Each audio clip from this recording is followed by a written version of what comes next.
बेटा यहां पढ़ने वाले हैं 4 टर्म्स में डिफरेंस। वो टर्म्स कौन से हैं? Gram atom, gram molecule, gram of atom and gram of molecule. जब भी ग्राम के जस्ट बाद एटम लिखा हुआ रहे, इसका मतलब हमें मोल ऑफ एटम दिए हैं, मास नहीं दिया है।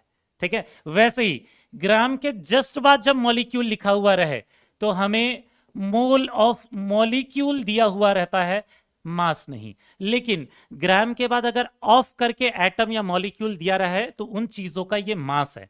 मतलब यहां पर मास ऑफ एटम दिया हुआ रहेगा अगर ग्राम के जस्ट बाद ऑफ लगा है तो, वैसे ही ग्राम के जस्ट बाद ऑफ लगा है तो यहां मास की बात कर रहा है, लेकिन वो किसके मास की बात कर रहा है? मॉलिक्यूल के।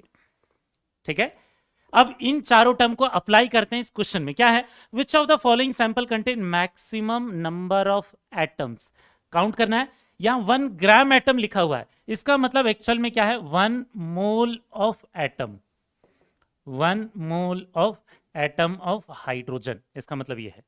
दूसरे ऑप्शन में क्या दिया है? 1 ग्राम मॉलिक्यूल ऑफ हाइड्रोजन, इसका मतलब क्या है? यह है 1 mole of molecule of hydrogen.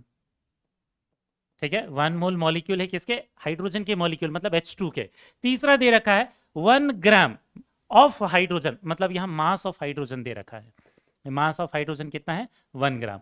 अब दोनों ऑप्शन में अगर देखें, 1 मोल ऑफ मॉलिक्यूल अगर H2 के हैं, मतलब H के एटम्स के कितने मोल हो जाएंगे? इसके डबल हो जाएंगे। H2 अगर 1 है तो H कितने हैं? 2 हैं, इसके 2 मोल हो जाएंगे। वहीं पर जब इसका मास गिवन है तो इसमें नंबर ऑफ मोल निकाल सकते हैं, given mass upon molar mass, मतलब कितना आ जाएगा? 1 मोल।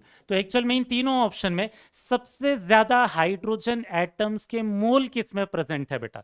सबसे ज्यादा किसके प्रेजेंट है? सेकेंड वाले ऑप्शन में। ठीक है, तो करेक्ट आंसर हो जाएगा 2। फोर्थ नहीं होगा, all have same number of atoms, बिल्कुल नहीं, क्योंकि तीनों चीजों का मतलब अलग है। समझ में आया बेटा? Thank you.